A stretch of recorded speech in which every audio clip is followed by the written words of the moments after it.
In a CMCLM, the people them a get poison in the hospital. You remember what they say that? Now, them lessen the gun business in a CLM and them turn around now and a poison people in the hospital. What a calamity and a paradox. What a precce. My mother would have said, what a precce. I tell you. Contradictions in contradictions, ironies in ironies. Remember the asbestos where they had school, I think I sent use, and long after the people them will grow big, them started dead from cancer and realize it's the asbestos. Asbestos is one serious thing, you know. If you have a house and you search the wall and them things and you say asbestos, you better take all out that quick and come out of it, you know. And they have something near mold. With damp up place where have whole heap of mold, you know. And then you find out that you can't breathe good and you have to check all them things, you know. Believe you me, man. So, save the people them one way and poison them the next way. A sound stay. Rome wasn't built in a day. The hour between 4 and 5 is brought to you by Guinness, made of more. That's Guinness, made of more. As we say, this is the stepping razor. We want the people them to know that there is a gathering at a compound Saturday. And there's also a gathering tomorrow night. The launch, one yellow Earl China Smith. One yellow Earl Jamnesia will host at the launch, a new innovation. We're going to find something and tell you about it. But, you know, Earl China Smith responsible for Boss Muta. Yes, we say that without apology. We get bossed by that brethren. We're still there now. Well, he's on a part now to provide us with a different kind of music. And him is the one who can provide that kind of rhythm, change over. We want to give you a little taste of how the music sound in terms of the new ideas, the new innovative ideas that China is embarking on. Africa. Yes. Magma. Okay, we're standing by again. I tell you, we'll leave a stand by today. So, meanwhile, I stand by. Brand new tune. Yes, so between 4 and 5 is brought to you by Guinness, made of more. That's Guinness. I have a cut in for a tune, I believe you me. I have a cut in for a tune. We have Betty Ann on the phone, yeah? Good afternoon. Hi, good afternoon, Muta. How are you? I am totally okay. Now yes, that I hear your voice. Thank you. Happy to hear that. Yes. Okay, so a big issue, big contention, and you want to address that. Yes. All right. Well, I want the Jamaican people to recognize how very serious what the Prime Minister did when he abroad, and he's still abroad. He went, as we all know, to the Commonwealth Heads of Government meeting in Brussels, and how serious it was for him to have spoken the way he did. Now, one of the things I take great exception to... No, remind the people of what him say. Well, let me just tell you, one of the things he said about the LGBT, the homosexuality, is that Jamaican people are evolving. Yes. We are evolving, he says. Yes. And one of the things I want to ask the Prime Minister is, how are we evolving? How many of us are evolving? And what does that evolution? In other words, I am really, really upset that he could leave here and go abroad and speak on behalf of the people of Jamaica to say that we are evolving in terms of this homosexual issue. Wrong word. Yeah, but what does that mean? Because me no evolve, Muta. It means that you have moved from a lower state to a higher state. That is what it really means. Yes, so I would have liked to know exactly what he means. And I would have expected, you see, Muta, that he would have thought about what he was going to say before him leave here. And I imagine that he must have done that.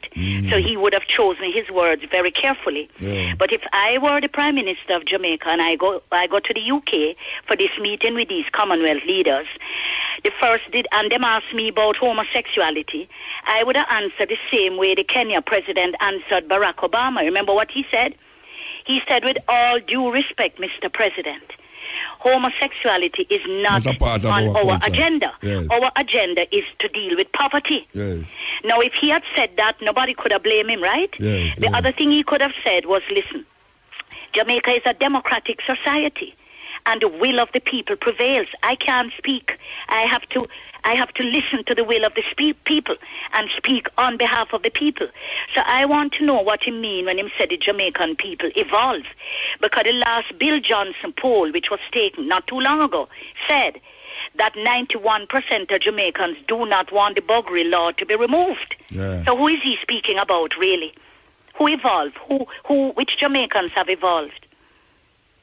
That I'm trying to find out. And because he has opened the door, which is what he did. They now come in and say they're going to offer something. Yeah, the British Prime Minister jump on it and say she's prepared to help us to institute same-sex marriage in Jamaica. Yeah, to evolve. They're going to help us to evolve. Yeah, man.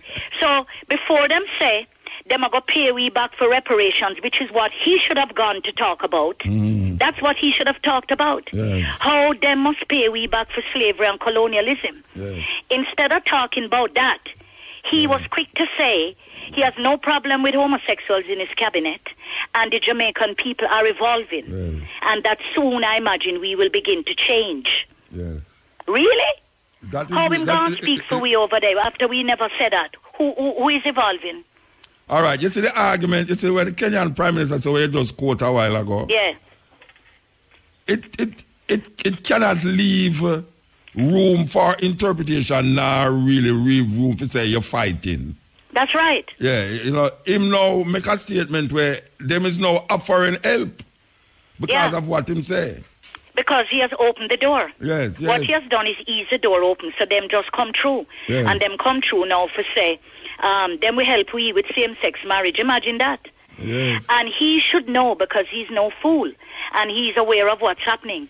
This homosexual agenda, which is a political movement. Yes. It is an aggressive political movement. Yes. It is a slippery slope, as you know. Yes. Because once you remove the buggery law, you know, the next thing is same-sex marriage. Yes. And the next thing is comprehensive sexual education for children, which is what now they're institutionalizing all across Europe, America, Canada, everywhere. Yeah. Where the little children as young as kindergarten, which is 5 years old, in their countries, are now being educated about anal sex, oral sex, masturbation, and worst of all, that you can choose whichever gender you want to be. Yeah. Really? You're teaching 5-year-olds. Somebody sent me a video this morning of a classroom in Canada where they're talking to the kids about choosing what gender they would like to be. Yes, yes. So when you born and the doctor or the nurse say it's a boy. Yeah. By the way, you know, the Canadians are now saying they want to eliminate male and female as words. Yes. So you don't refer to nobody as male or female. Outside. I guess you refer to them as persons. Yes. Well, let me tell you, you see, this kind of craziness, we in Jamaica not following back of that. Yes, yes. Well, Mama, I hear your growls and I will heap of Jamaican share it. But we have to move now. Time for the music news. So we give thanks for your call. All right. Thank you, Muta. Them can't, them never hear you. All right. Thank you, sir. Yes. Thank you very much. All right. Okay. Thanks. Yeah, that was Betty Ann talking about this argument where the Prime Minister sit down upon the wall and him sit down upon the wall now. The British again come in again, just like how the other day them did a promise with build prison. No, because of what him say, not specifically saying what him supposed to say or what the people them would have him to say.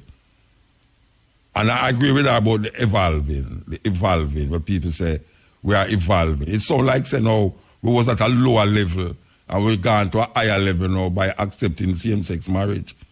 The Jamaican people not going to accept that. We have to start to evolve, and that's what we have to work out. Anyway, this is the Steppin Razor. DJ Beenie Man has come forward to address rumors of his death. Dancehall fans were sent into a frenzy earlier this week after rumors started circulating that the veteran dancehall DJ was shot and killed. Late Tuesday evening, a rumor which allegedly started from a website surfaced and instantly went viral on social media, claiming the veteran dancehall entertainer was murdered in Kingston. Beenie Man and his team has since refuted the rumors. On Wednesday night, the king of the dancehall made fun of the rumors, saying he is now, and I quote, Casper the Friendly Ghost, end quote. In the video that was uploaded to his Instagram story on the entertainer's page, the entertainer had this to say. Zaga, this is Casper the Friendly Ghost. Yeah, I'm here. Yes, I'm dead today. Okay, alright. I'm still here. Today is the 18th, does it? 2018? Yeah, I am still here, alive and well. The DJ and his management team has sent a desist letter to the website that made the false publication.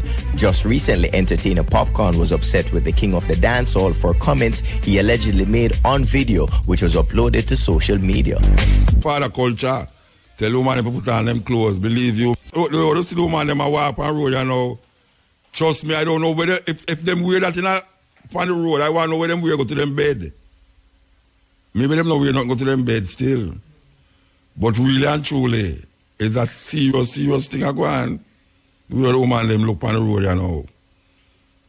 Woman I go have dance in a panty and brassiere.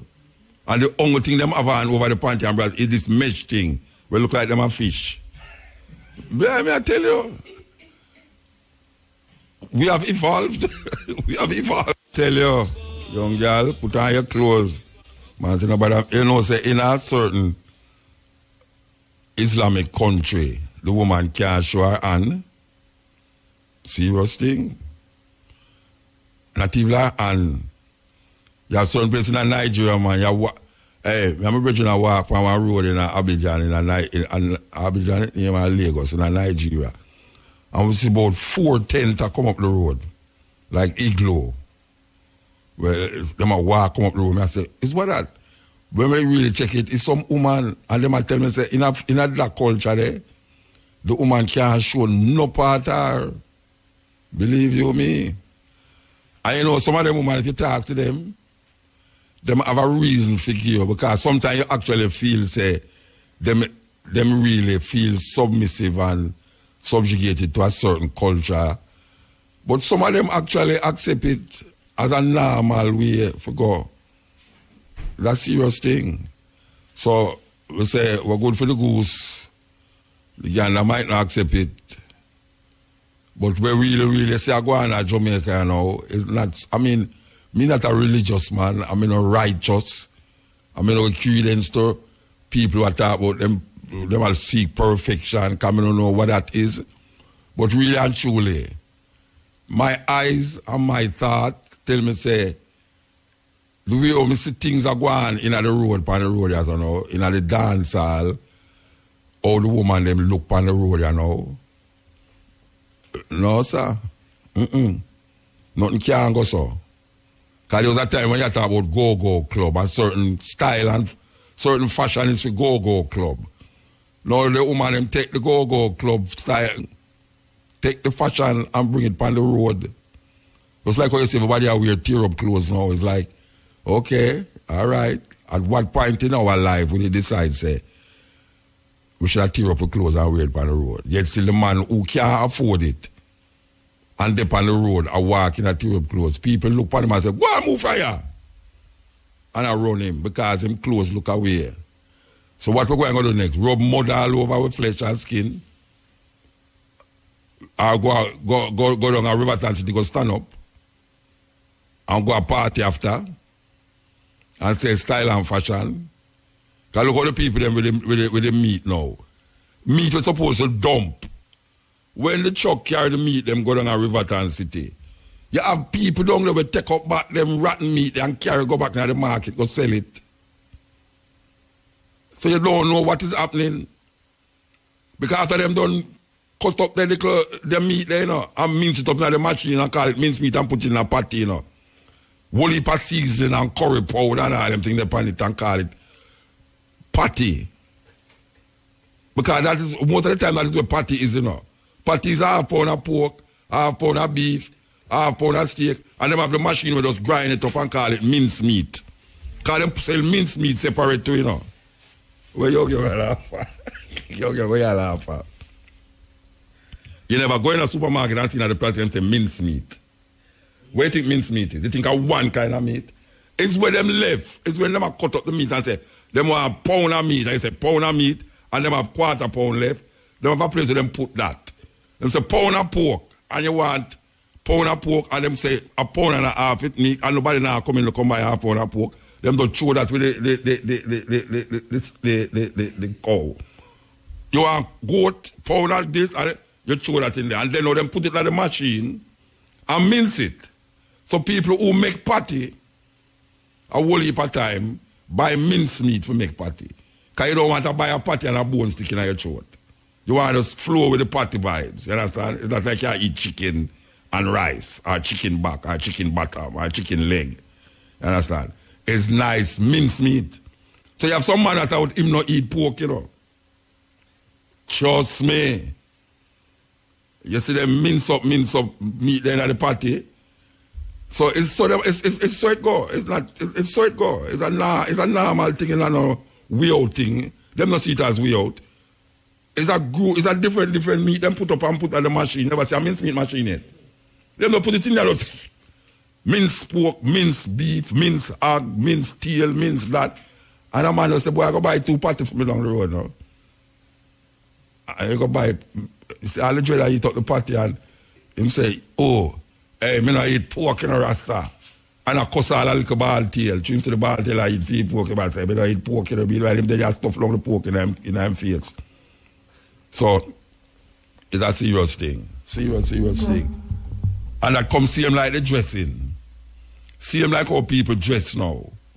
People dress because of fashion, not because of style. There's a difference between style and fashion. Style, when you dress, and most people supposed to dress like that, most people who have sense and character, them dress according to them character. That's what you call style. You have a certain style, a certain flair, because of your character. Some people dress because of fashion. That is what trending. So them just wear everything, just like everybody else. Them not have no character. You know, see it? And that is really where I go on now. People dress because of fashion, not because of style. So right now, you can automatically tell a man by how him look, you know. Sometimes you remember first time them say you can't judge a person by their appearance. Right now, if you see a man bleach, you can't tell him to do this. You can't tell him to do that. You see, if you see a woman walk down the road with her what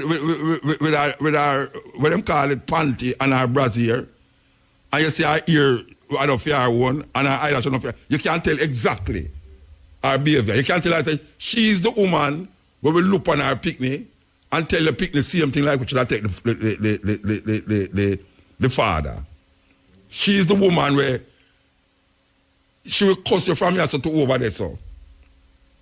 Because she just according to fashion. She can't afford it, you know.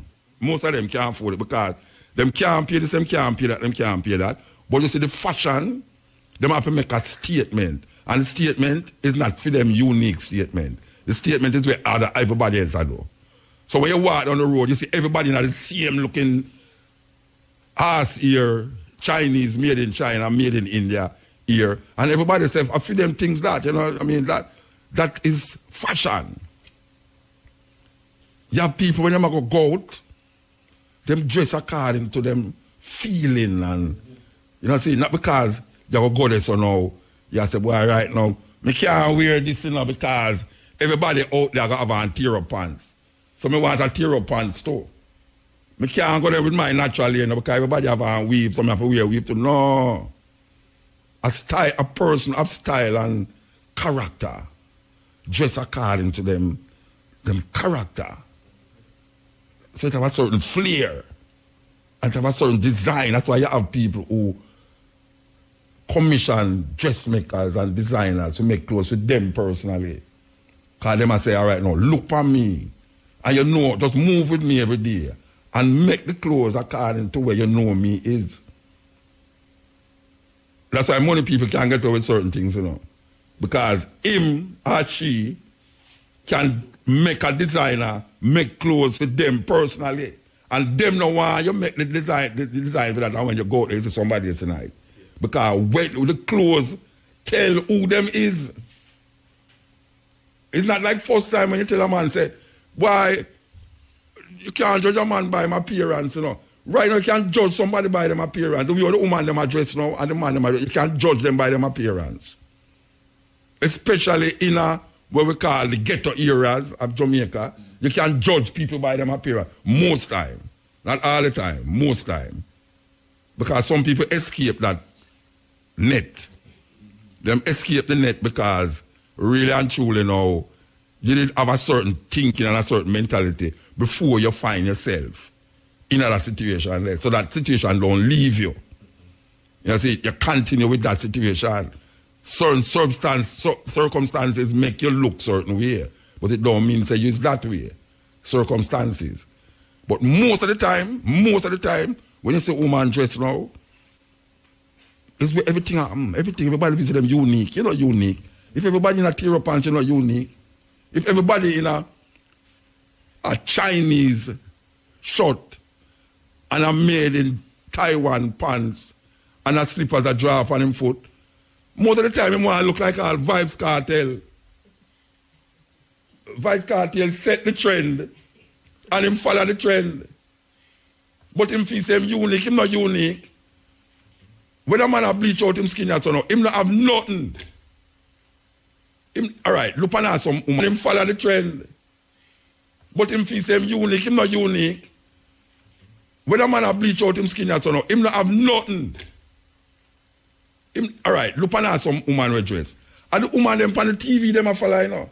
Them woman, they are millionaire, you know. Them woman, they can't do it without wear clothes. You understand? One, Kim Kardashian go to France and then TV for much millions of dollars worth of jewelry from her. Yeah, Jamaican people still don't look on that and try a Kim Kardashian look, you know. And them a try at this and look and that, they look and them watch most this on the YouTube and this and that. And them a try that, I don't know, say, but that's not me. Me. And me have to work with what me have, and how me stay, and how me behave. That is my character. That's that endurance. Yes. Because, me I tell you, know, a man who bleach, he may do certain things where you know say it not going to work out. You know see? Because the man who bleach, look on the man who bleach. He want to have a whole heap of tattoo all over his body. It's not him, you know. Yeah, it's a zombie thing. It's a zombie thing at work. Vibes Cartel look on the brother there in a Lil Wayne. And Lil Wayne a general and cook and this and that. Him go to prison every minute.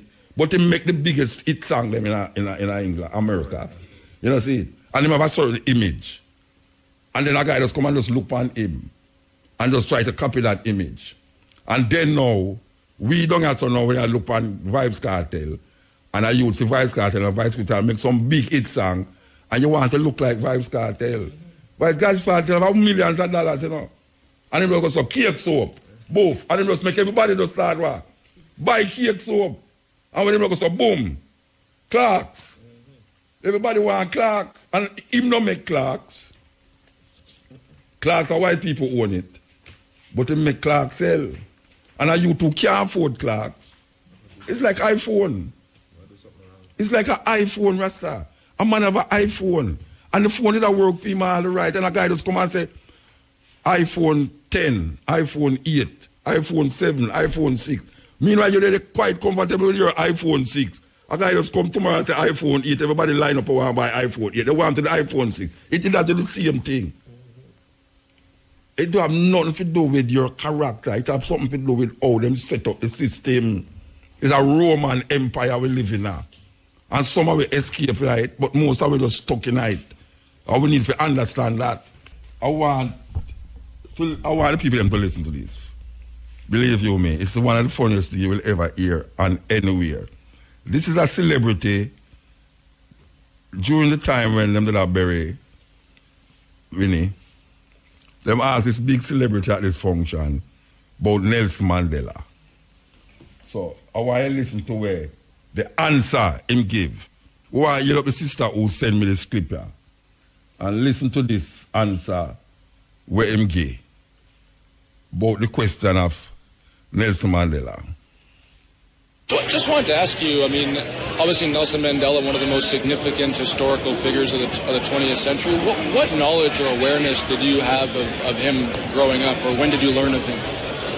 Well, obviously growing up, he's one of the most known athletes in the world, and a lot of impact in any kind of sport that he did, and that even playing hockey, everyone knows him, right?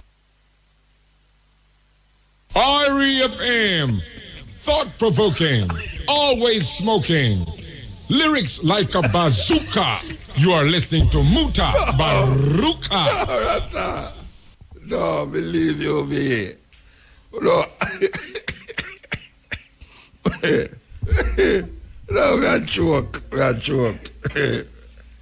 No. This is a celebrity. I mean, you know, so me ask that with the man name, Rasta.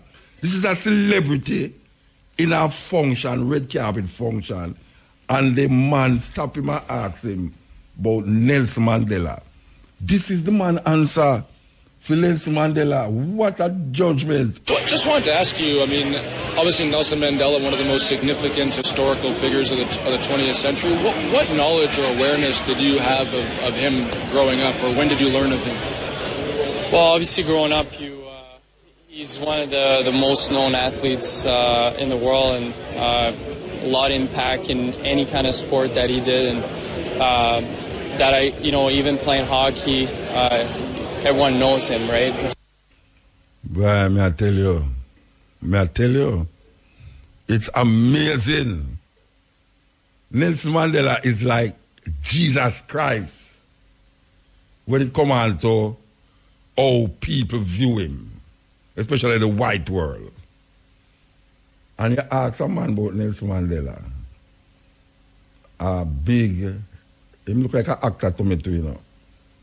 And the man said Nelson Mandela is a great hockey player. I tell you know, I mean, yes, Papa, ignorance. But then again, I mean, really, maybe if somebody asks about him, maybe if somebody asks me about him, but I wouldn't answer that. But I don't say, boy, I don't know how that, you know. I don't know how that. Anyway, you know, last week, you know, we started a little thing named click the clip at this hours of the day. And we played something last week, and may I tell you, say, the amount of people will call me and say, Muta, you see that little clip the way you play, me ask you, beg you, play it back for me Thursday, you know. So sometimes you do things and you don't know the effect where it have.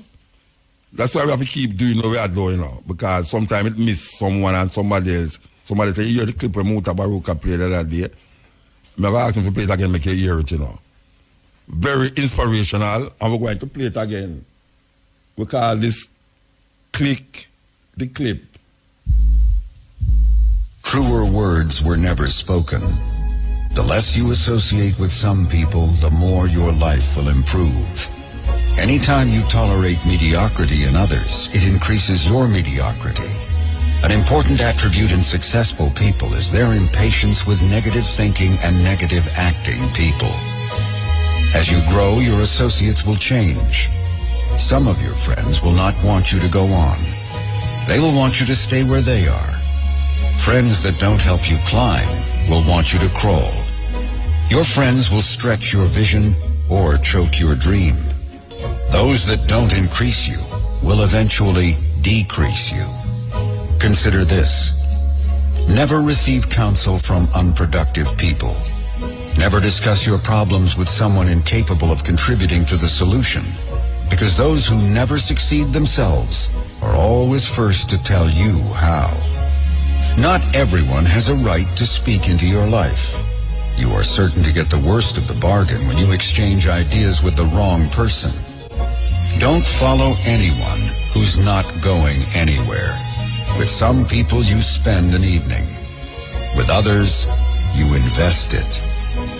Be careful where you stop to inquire for directions along the road of life. Wise is the person who fortifies his life with the right friendships. If you run with wolves, you will learn how to howl. But if you associate with eagles, you will learn how to soar to great heights. A mirror reflects a man's face, but what he is really like is shown by the kind of friends he chooses. The simple but true fact of life is that you become like those with whom you closely associate, for the good and the bad. Note, be not mistaken. This is applicable to family as well as friends. Yes, do love, appreciate, and be thankful for your family, for they will always be your family, no matter what. Just know that they are human first, and though they are family to you, they may be a friend to someone else and will fit somewhere in the criteria above. In prosperity, our friends know us. In adversity, we know our friends. Never make someone a priority when you are only an option for them. If you are going to achieve excellence in big things, you develop the habit in little matters. Excellence is not an exception. It is a prevailing attitude. So we are stir up here now. You know, a while ago my producer just showed me a video where a policeman had drape up a man a whole harbor. I mean, serious drape, pull all them gun upon the man too. For some car, a car park, him car wrong or what go? Him park him car wrong and policeman drape up. And I walk with him go to the police station. The weird thing about that little video there is like, when him really reach the police station step and the man hold on now, say, boy, I don't really want to go in there. The man give the man a blouse and skirt licking at him face there. Eh? And kick him, yeah. No, all them things there now, when you look at them something there, you realize that this thing, you know, it's like now him feel strong now to him, the other police do, and the other police them will come out now. So him decide, say, I'm going to thump the brother in him face. No, I don't understand that. Because you're going to drape up a man and you walk with him. And you're going to pull your gun. That means that there's a certain fear. I don't know if him fear to the man are going to do something or the people them are going to do something. Because you can't hear in the background that the people them not agree with where the policeman and how the policeman are react and go on. You know, that is really why you find say, the animosity between the people and the police will forever linger. You understand? Because when a police hold a man, you know, everybody's supposed to turn up and just watch it and just make it go on. But if I see the crowd that follow the police and that follow the man, you know, so the people them not agree with it. Let go the boy, let go the man, this and that and that. So we don't know what's going to happen now when him going to the cell. We don't know what's going to happen when him going to the cell now. Him going to charge him for resisting arrest. Them go to say them have gun upon him and him carrying a license and him this and that, all sort of thing. But it's one of them things where we face every day in Jamaica, in this farmer slave plantation island here. So we never talk about the aliens thing because we need some information to really make what we are say legitimate. You understand? We really want to find out who is the people them. We talk about them name, responsible for set some questions like this to a group of students, no matter all them background. You know, I mean, like, really and truly, during the practice of the Atlantic slave trade, enslaved people had no rights whatsoever. Whites could do to an enslaved person whatever they wanted. There was no compassion or justice for blacks. Blacks were often punished and punished more severely. Your task, that's all like Mission Impossible. Your task is to create a model of a punishment method of your choice. Your model must be accompanied with a description.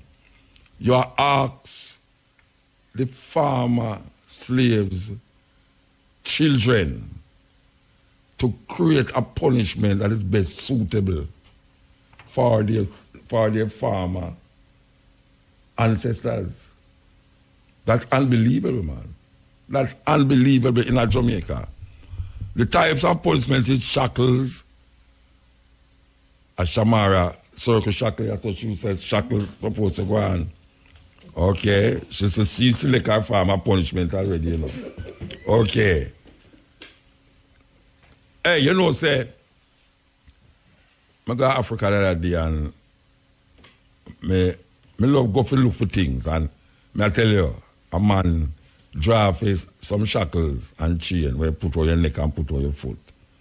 Rusty like what, I bring it come back to Jamaica, and I tell you, say, every time I look on that thing there, you know, it's like tears come on me, you know.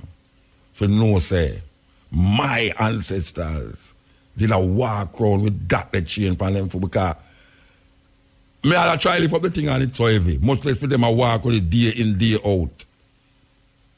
Believe you me, what all woman give me a slave whip, you know. I mean look on the whip, you know, and I say, can you imagine a man tie me up, tear off my shirt, I tear off my mother's shirt, or my sister's shirt, or my girlfriend's shirt, and tie her up and start to beat her and give her 100 lashes? Can you imagine you go to school and you is the ancestral legacy of the people them who was enslaved, and your teacher put something in front of you to say, you must create. Yeah, you must create a level of punishment. And them say the description must include, but it's not limited to the name of the punishment method, how it worked, was imposed, and you give different marks for it. Wow. And this is happening in Jamaica at this time in our history. Your opinion, one justification for the enslavement of African people was their lack of civility. Discuss your chosen punishment type as a demonstration of European civility. Wow. Really, really terrible, man. But we're going to continue with this, you know. We're not let it go. We're not letting it go. When everybody go let it go, we not let it go. Because we have to find out more things about this thing here. Right, in a half a tree. Man just pull his gun in half a tree and pull him gun away. Them shoot him at NCB bank, near the Jamaica, near the NCB bank. Are the people them in the bank? I in the bank him pull the gun. This is funny. Wait there. Oh, at the camera, at the security camera pick him up. So where the man that will pick where? Yeah, me know at the security camera. You see this thing I name camera and video thing, man just whoa, what a child. Shall grab up my phone. Where I take my phone out of my hand for? Shall grab the other part out of me. No, really and truly, that does happen in half a tree. Newsroom, when you see that video in the newsroom, where a man pull him gun in the NCB bank half a tree, may I tell you. Anyway, you know, we give thanks to the moment, give thanks to the time, give thanks to the energy. Who's outside this one? Black Princess. Black Princess, how you do? All right, give thanks. We want to heal up Shamara, Preston, Young. We want to heal up all who contribute to the program and all who sit down and listen to it. We want to heal up me hungry who make sure say, well, we're not really hungry, even though it's me hungry. We give thanks. I know so we're there next week with this cutting edge. We're gone.